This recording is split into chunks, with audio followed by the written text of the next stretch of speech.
কেউ জাদুগ্রস্ত কিনা কিভাবে বোঝা যাবে? কোনো ব্যক্তি জাদুগ্রস্ত কিনা এটা বোঝাটা অনেক সময় খুবই সহজ, আবার কোনো কোনো সময় একটু দুরূহ। আমাদের সমাজে জাদুগ্রস্ত রোগী হিসাবে আমরা যাদেরকে জানি তারা অনেকেই জাদুগ্রস্ত, আবার অনেকে মানসিক রোগী। সাধারণ মানসিক রোগীকেও অনেক সময় জাদুগ্রস্ত বা জিনে আক্রান্ত রোগী হিসাবে আমরা মনে করি। এটা অনেক সময় ভুল হয় আমাদের।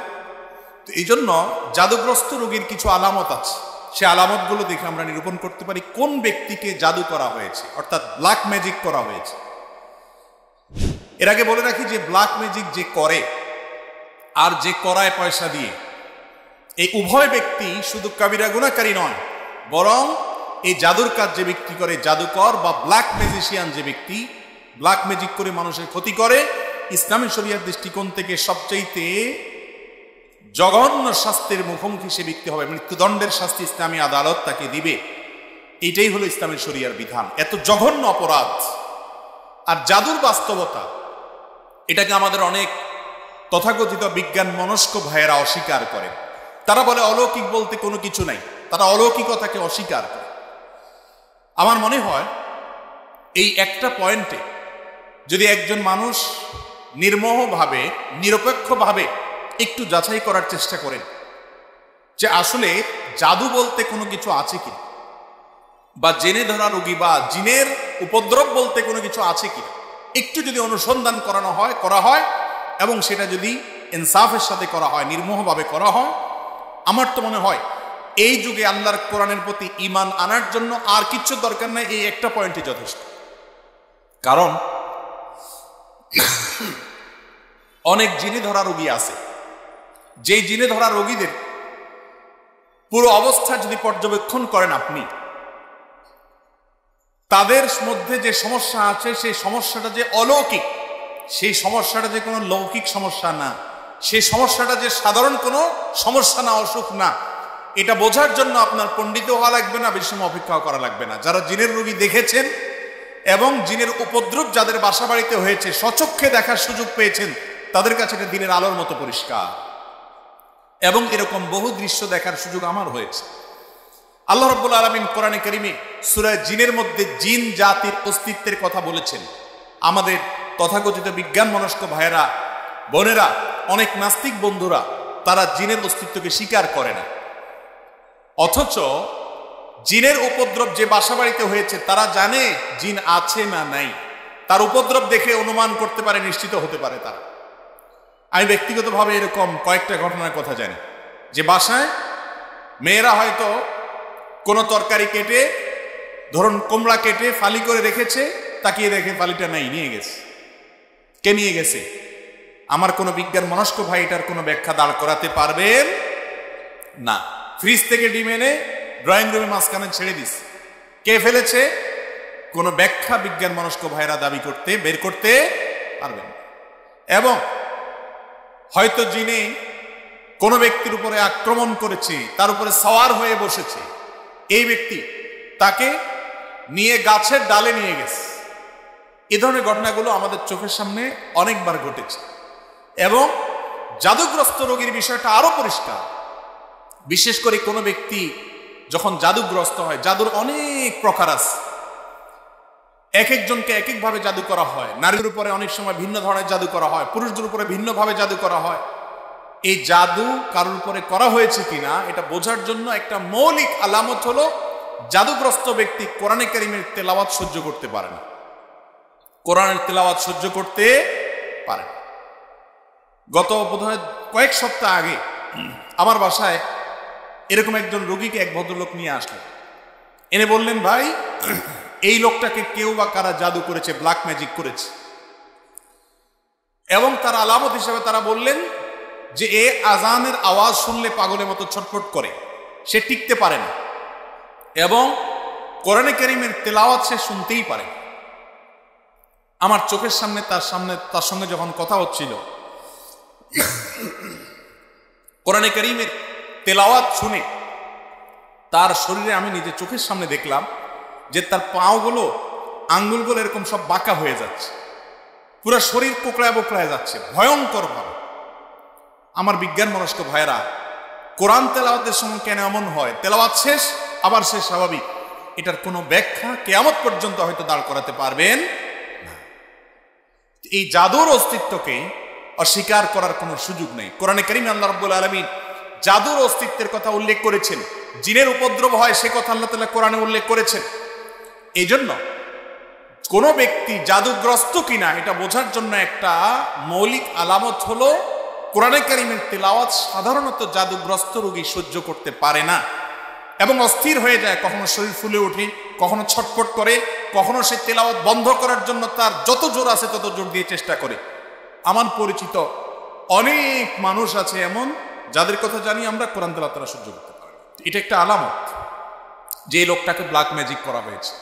এরকম আরো বহু আলামত আছে। কখনো কখনো ব্ল্যাক ম্যাজিক করা হলে এই ব্যক্তি দিন দিন শুকায় যায়, খেতে পারে না, বাসার থেকে বের হতে পারে না, বিছানা থেকে উঠতেও পারে না ভালো করে। এমনিতে তার মধ্যে কোনো রোগ নেই। গত জুমার আগের জুমায় সম্ভবত এরকম এক রোগীর কাছে এক ভদ্রলোক আমাকে নিয়ে গেলেন। তার দেশের বাইরে বিভিন্ন নামি দামি হাসপাতালে ট্রিটমেন্ট করেছে, অনেক বড় বড় ডাক্তার দেখিয়েছে, তার কোনো রোগ ধরা পড়ে না, কোনো ডায়াগনোসিস হয় না। তার সমস্যা হলো তিনি বিছানা থেকে উঠতেই পারেন না, দুর্বল হয়ে পড়ে থাকেন এবং সমস্ত ট্রিটমেন্ট করার পর খোলাসা আসলো তার শরীরে আসলে তেমন কোনো রোগই নেই। ভাইরা আমার, এই ধরনের সমস্যা আজকাল আমাদের ঘরে ঘরে অহরহ হচ্ছে। তো এই জাদু যেটা দিন দিন আমাদের সমাজে বেড়ে চলেছে, মূলত এখানে শয়তানের আশ্রয় নেওয়া হয় এবং কুফরি কালাম পাঠ করা হয়। এগুলোর মাধ্যমে মানুষের ক্ষতি করতে পারে। আল্লাহ রাব্বুল আলামিন সে অপশন রেখেছেন, এটা এক ধরনের পরীক্ষা, আল্লাহর বিভিন্ন হিকমা আছে এর পিছনে। তো যাই হোক, তো এই ধরনের জাদুগ্রস্ত ব্যক্তি যদি ধরা পড়ে, এই ব্যক্তির ট্রিটমেন্ট কি সেটা বলার আগে আরো কয়েকটা আলামত বলি। অনেক লোক আছে যাদের উপরে জিনের উপদ্রব হয়, জিন সাওয়ার হয়। জিন সাওয়ার হওয়ার একটা বড় আলামত হলো বেশি বেশি হাই তোলা, প্রয়োজনে অপ্রয়োজনে অনবরত হাই তুলতে থাকে। আমার নিয়ারেস্ট আত্মীয়কে, ছোট বাচ্চা মানুষ আমি দেখেছি যে অনবরত মিনিটে মিনিটে হাই কোনোভাবে বন্ধ করা যায় না, হা করে থাকে, সারাক্ষণ সে হাই তুলতে থাকে এবং তার জিমানি আসতে থাকে। এটা এক প্রকার আলামত দুষ্ট জিনের উপদ্রব কারোর উপরে হওয়া। এর পাশাপাশি চোখ দিয়ে অনবরত পানি পড়তে থাকার অনেক আলামত আছে। বিশেষ করে যারা শরঈ ঝাড়ফুঁক করেন এই সমস্ত লোকেরা এগুলো ভালো বলতে পারবেন। আমি মৌলিক কয়েকটা আলামত বললাম, এই সম্পর্কে আমি এক্সপার্ট না। এই জন্য যেগুলো আমার চোখের সামনে দেখেছি, বিভিন্ন অভিজ্ঞ ব্যক্তিরা অভিজ্ঞতার আলোকে লিখেছেন এবং বর্ণনা করছেন, সেগুলো আলোকে কয়েকটা আলামত বললাম। জাদু থেকে বেঁচে থাকার জন্য সাধারণভাবে আমাদের আমল হলো সকাল সন্ধ্যার দোয়াগুলো বেশি বেশি করে পড়া। আমরা একটা ছোট্ট বই লিখেছি, সকাল রাসূলুল্লাহ সাল্লাল্লাহু আলাইহি ওয়াসাল্লামের সকাল সন্ধ্যার দোয়া ও জিকির। এই বইটা as-সুন্নাহ ফাউন্ডেশনে অর্ডার করে যে কোনো জায়গা থেকে পাওয়া যেতে পারে। এই বই ছাড়া আরো বিভিন্ন হিসনুল মুসলিম আছে, আরো বিভিন্ন বই আছে দোয়ার, সেগুলোতে সকালে এবং সন্ধ্যা নবী সাল্লাল্লাহু আলাইহি ওয়াসাল্লাম যে দোয়াগুলো পড়তেন, এর মধ্যে বিশেষ করে কয়েকটা দোয়ার কথা বলি।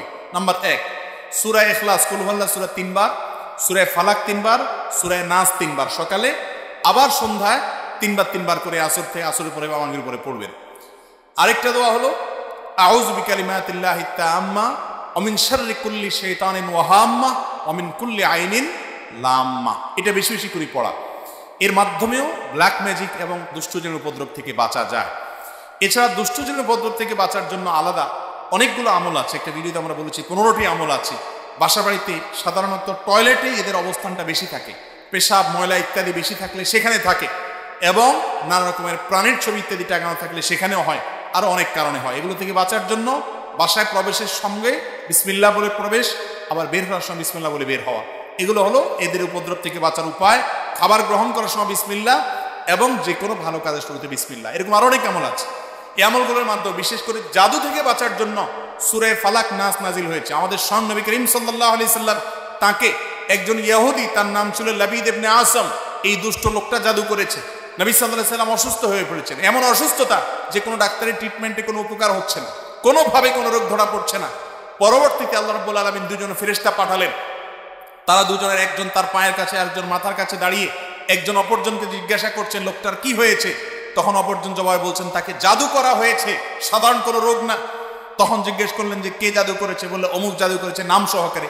কি দিয়ে জাদু করেছে? তার চুল দিয়ে জাদু করেছে। কোথায় আছে? অমুক কূপের নিচে আছে। এর প্রেক্ষিতে ওই ফেরেশতা আবার জিজ্ঞাসা করলেন তাহলে এখন মুক্তির উপায় কি? তখন বললেন এই কুল হুয়াল্লাহু আহাদ, কুল আউযু বিরাব্বিল ফালাক, কুল আউযু বিরাব্বিন নাস। বিশেষ করে কুল আউযু বিরাব্বিল ফালাক এটা এবং কুল নাস, এই দুটি সূরা জাদু থেকে মুক্তির জন্য অসম্ভব উপকারী আমল। আর কোন ভাষায় এই ধরনের কোন উপদ্রব থাকলে সূরা বাকারা তেলাওয়াত করা সম্পর্কে হাদিসে নবী করিম সাল্লাল্লাহু আলাইহি ওয়াসাল্লাম বলেছেন, যে ভাষায় সূরা বাকারা তেলাওয়াত করা হয় সে ভাষায় দুষ্ট জিন বা শয়তানের উপদ্রব থাকে না, আল্লাহ তাআলা হেফাজত করেন। এবং এই আমলগুলো আল্লাহর কসম করে বলেছি, আমি ব্যক্তিগতভাবে বহুবার অ্যাপ্লাই করেছি, আমল করে দেখেছি, সাথে সাথে উপকার পাওয়া যায়। কোনো কোনো সময় ছোট ছোট বাচ্চাদেরকে দেখবেন 2 বছর 3 বছরের বাচ্চা এমন অস্বাভাবিক আচরণ করে যে অস্বাভাবিক আচরণটা কোনো ব্যাখ্যা দিয়ে আপনি দাঁড় করাতে পারবেন। হঠাৎ করে সে পাগলামি এমন করে, সীমা ছাড়িয়ে পাগলামি করে, আপনি সাথে সাথে আউযু বিসমিল্লাহ পড়ে সূরা ফাতিহা পড়েন, সূরা ইখলাস, ফালাক এবং নাস, কুল হুয়াল্লাহু কুল রাব্বিন নাস যতটুকু পারেন নিজে নিজে পড়েন, পড়ে তাকে ফু দেন। আউযু বিকালিমাতিল্লাহি তাম্মা অমিন শাররি কুল্লি শাইতানিন ওয়া হাম্মা অমিন কুল্লি আইনিন নাম্মা, দোয়াটা পড়ে পারলে ফু দেন। এবং আর কিছু না পারেন অন্তত 3 কুল পড়ে পড়ে ফু দেন। সাথে সাথে ইনশাআল্লাহ আপনি দুষ্টজনের উপদ্রব থেকে বাঁচার আলামত নমুনা পাবেন। আর কিছু না পারেন সূরা বাকারার তেলাওয়াত, কোরআনে কারীমের তেলাওয়াত অনলাইন থেকে ইউটিউব থেকে খুঁজে বের করে চালু করে দেন। সাথে সাথে দেখবেন যদি ওই জাতীয় সমস্যা হয়ে থাকে, দেখবেন সে শান্ত হয়ে গেছে।